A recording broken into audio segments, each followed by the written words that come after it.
Bom, pessoal, o tutorial de hoje nós vamos falar sobre o módulo MRF24L01. É um módulo que já está sendo bem conhecido por todos aí, né? Um módulo para comunicação sem fio e por ele ter um baixo custo, eu acredito que vai ser adquirido por muitas pessoas e usado em várias aplicações, né? Então hoje nós vamos ver um pouco sobre esse módulo, né? Bom, o conteúdo tutorial, a gente vai falar primeiramente da introdução, ou seja, o que é o NRF, né? Vamos falar também das suas aplicações, suas características técnicas. Depois a gente vai passar para a programação, as bibliotecas que a gente usa para programar e os comandos básicos dessa biblioteca. Vamos também fazer hoje a comunicação entre dois Arduinos. E depois a gente faz umas considerações finais falando do que é bom, o que é ruim, se compensa em um projeto tal, se não, mas é as aplicações básicas, né? Bom, então vamos lá. Bom, o módulo NRF ele é um transceptor, então quer dizer, ele transmite e recebe dados, porém não simultaneamente, mas a diferença de tempo é muito pouca, né? Quem fabrica esse chip é a Nordic. Bom, então não tem muito que. Se você precisar de algum dado do chip mesmo, ou seja, o seu datasheet é no site deles, né? E ele faz a comunicação sem fio, né? Ele trabalha com 2.4 GHz, é igual aos outros, Bluetooth, Wi-Fi, telefone sem fio, entre outros. Essa faixa interessante é que ela é licenciada e livre para que nós possamos utilizar, né? Bom, o módulo ele se comunica com os microcontroladores através da SPI. É o nosso protocolo de comunicação bem conhecido aí nos microcontroladores. A maioria deles tem hoje, né? Depende muito da sua robustez. Bom, esse módulo, se ele tiver configurado como receptor, ele pode receber sinais de até 6 transmissores. Então dá para você montar uma rede bacana. O que faz um receptor ler um transmissor é chamado de pipes, ou tubos, né? Então, o que é um tubo, né? Então ele é um canal lógico que tem um endereço físico único nele, que você coloca no código. Então você põe lá o meu pipe é tal. Então beleza, se é um receptor que vai receber sinal de 6 transmissores, então no código do receptor você tem que ter o endereço dos 6 transmissores. Aí no transmissor 1, por exemplo, você tem que ter o mesmo código do receptor, para saber que você vai estar comunicando somente com ele. Então isso serve para os outros, né? Então isso que é o nosso tubo, que é de extrema importância no código, para a gente saber com quem a gente está se comunicando, né?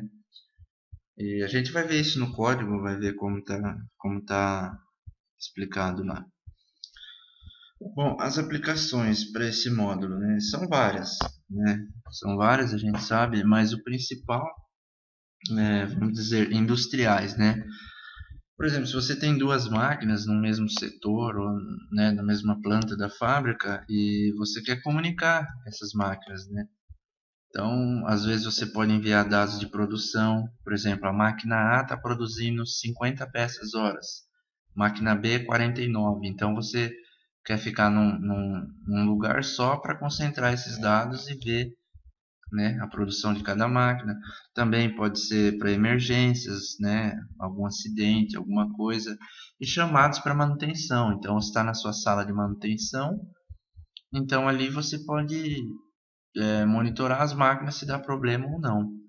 Pode ser usado também em automação e domótica, né, que é a nossa automação residencial aí, que está uma febre, né? E aí você tem uma centralzinha e você envia dados para desligar a lâmpada, acender lâmpada, é, ligar o ventilador, cafeteira, portão, muitas coisas aí são úteis para isso, né? E também o monitoramento, né, de uma estação remota. Então, por exemplo, você tem um sítio, então você tem ali uma central, né, uma estação remota, que dali está recebendo sinais de vários pontos da chácara.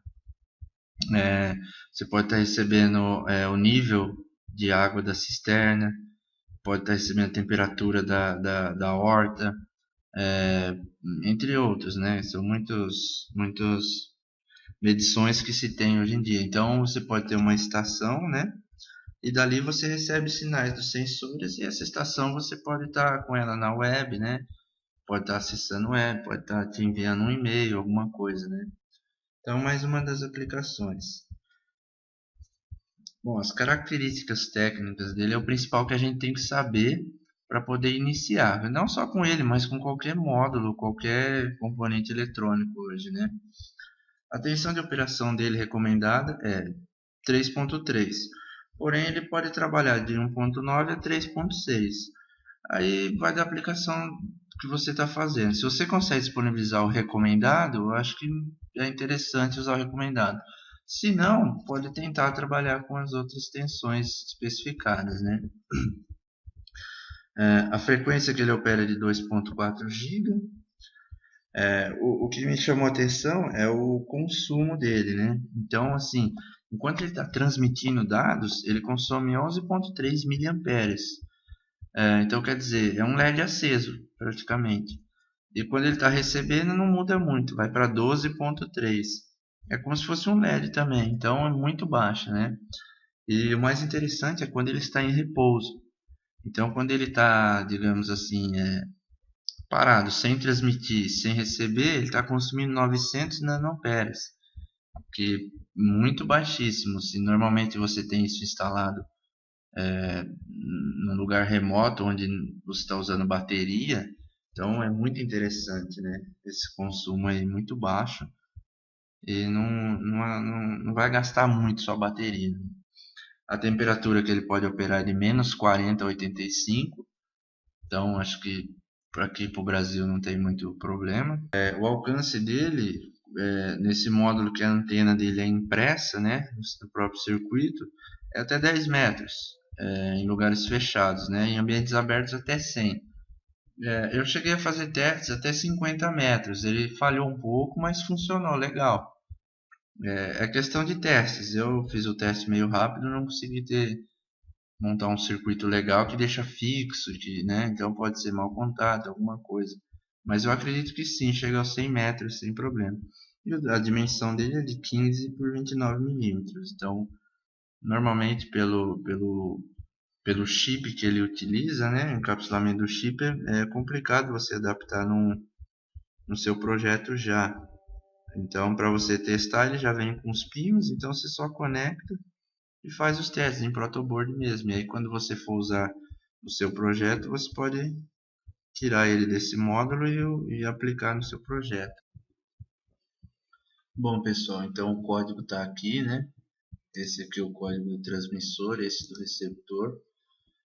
Bom, aqui primeiramente eu deixei as conexões que tem que ser feita, né? Do NRF para o Arduino. No caso a gente está usando o Arduino Uno. Bom, então aqui quando você pegar o seu módulo, você vai identificar esses pinos. Ele tem o VCC, GND, CE, CSM, SCK, MO, MI e IRQ. E aí, aqui você conecta no seu Arduino, por exemplo, o GND do módulo e o GND do Arduino. O VCC tem que se atentar muito, porque esse VCC não é 5 volts, igual a maioria dos módulos, ele usa o 3.3. Então se atenta muito nisso para não queimar seu módulo.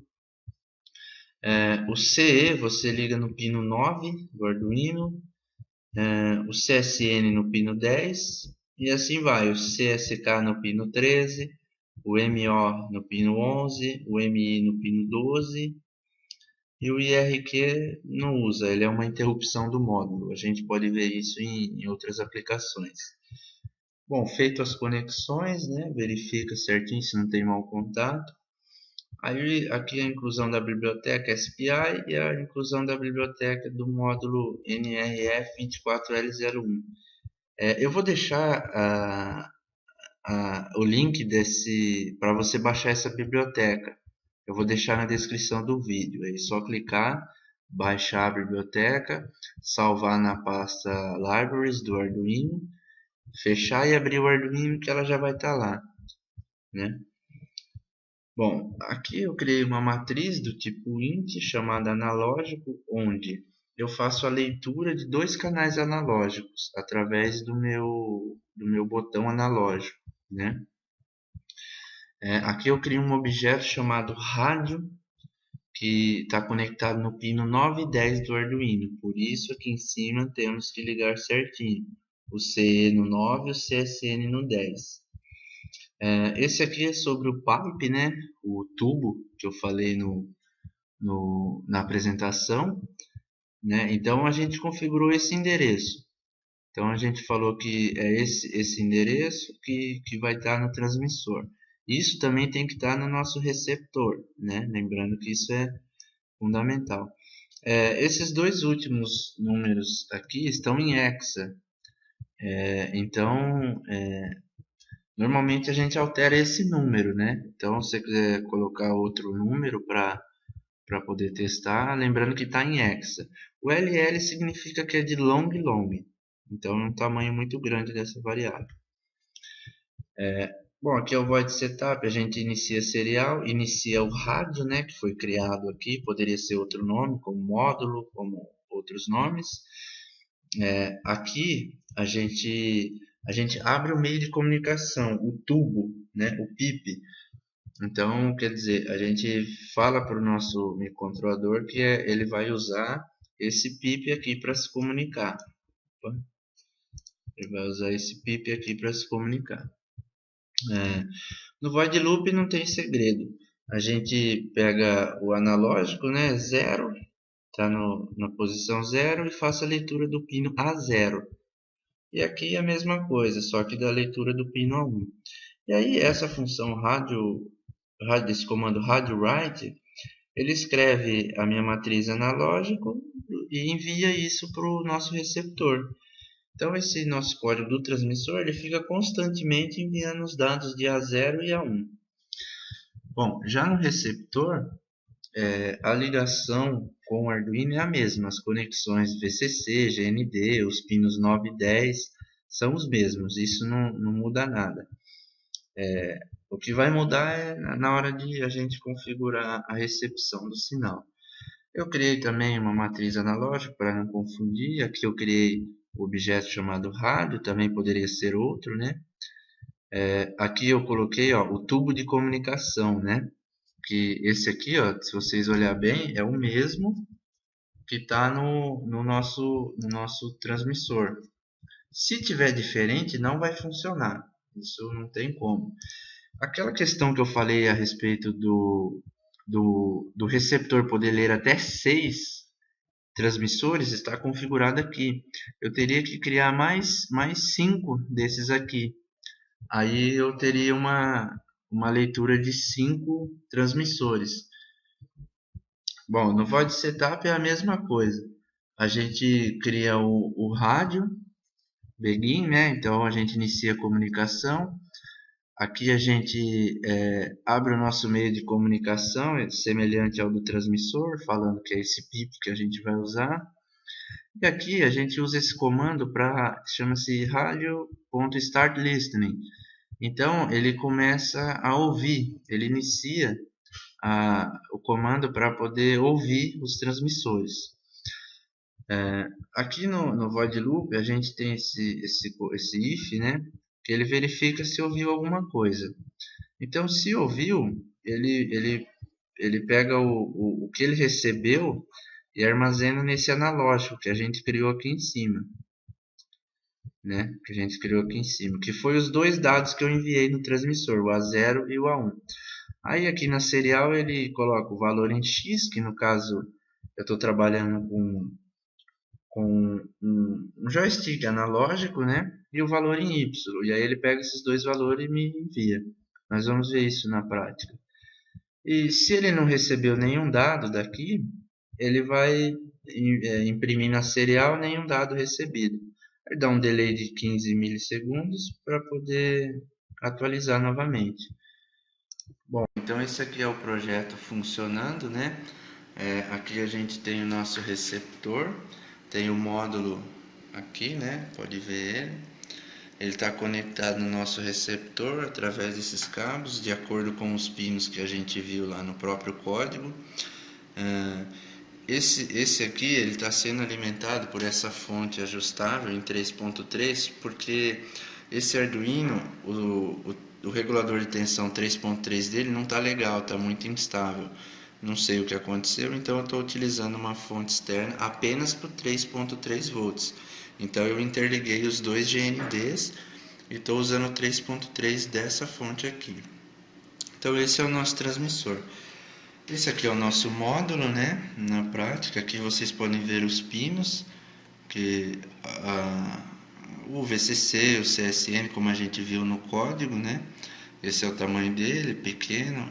Esse chip aqui é o NRF24L01. Ele tem um cristal, ele tem a antena impressa, né? Tem um outro modelo desse que ele é semelhante, porém ele tem a antena soldada aqui, uma antena maior. E no manual fala que alcança até 1 km, se eu não me engano. Bom, aqui nós temos o nosso transmissor. Esse aqui é o nosso joystick, o nosso analógico que eu venho falando. Então aqui ele varia a nossa tensão em X e aqui ele varia a nossa tensão em Y. E isso ele está enviando os dados para o canal analógico do Arduino, que é o A0 e o A1. Esse Arduino está sendo alimentado por essa bateria, né? E esse 3.3 está funcionando bem, então eu estou alimentando o nosso módulo com os 3.3. E eu estou também conectando no nosso Arduino através dos pinos que a gente viu no código. Bom, agora vamos mostrar o serial monitor. Como vocês podem ver, né, no nosso código ele falava que variava o valor em X e o valor em Y. Eu vou variar agora no analógico o valor em X. Pode ver que vai para 1023, vai para 0. Agora eu vou variar em Y, né?